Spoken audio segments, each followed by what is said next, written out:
ईद की खुशियां गम में बदल गईं। उकाड़ा की तहसील हनाला खुर्द में अफसोसनाक हादसा। कौमी शाहराह पर तेज रफ्तार बस ने गाड़ी को कुचल दिया। कार में सवार खवातीन और बच्चों समेत एक ही खानदान के 7 अफराद मौके पर जाँ बहक हो गए। घर में सफ़े मातम बिछ गई। इलाके में सोग की फिजा। जहलों में तेज रफ्तार मोटरसाइकिल सवार गड्ढे में जा गिरे। 2 नौजवान जाँ बहक, मरने वालों में 18 साल अहमद और 19 साल असद शामिल। ईद का दूसरा रोज सुबह सवेरे अच्छे नाश्ते की तलाश। शहर कायद के बासी आयशा मंजिल के मशहूर नाश्ता पॉइंट पर पहुंच गए। हलवा पूरी खाने के शौकीन अफराद की लंबी कतारें।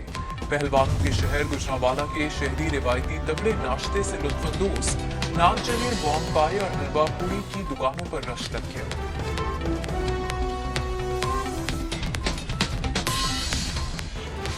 बच्चा पार्टी ने आज भी मौज मस्ती के नए नए प्लान बना लिए। जमा होने वाली ईदी उड़ाने का पूरा मंसूबा, झूले झूलने और आइसक्रीम खाने की फुल तैयारी। फैमिलीज ने पार्कों और तफरीह गाहों का रुख कर लिया। सारा दिन सैर सपाटे से ईद का मजा दुबाला होगा। और कराची के शहरियों की बड़ी तादाद ने साहिल समुद्र का रुख कर लिया। पानी की लहरों से छेड़छाड़ करके खूब एंजॉय। औरतें, बच्चे और बड़े शामिल। ऊंट और घोड़े की सवारी के मजे लेने के लिए बेताब। मुल्क में एक साथ इंतखाबात कब कराए जाए? हुकूमत तहरीक इंसाफ से मुज़ाकरात के लिए तैयार। वज़ीर दाखिला राना सनाउल्लाह कहते हैं 26 अप्रैल को हुकूमती कमेटी PTI से राबता करेगी। 14 मई को अगर इलेक्शन हुए भी तो कोई तस्लीम नहीं करेगा। आइन के मुताबिक इलेक्शन एक ही दिन होने चाहिए।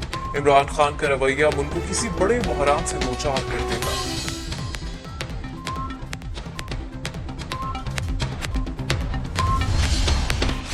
दिल फरेब मौसम ने ईद का मजा दुबारा कर दिया। मुल्क के मुख्तलिफ इलाकों में बादलों का बसेरा।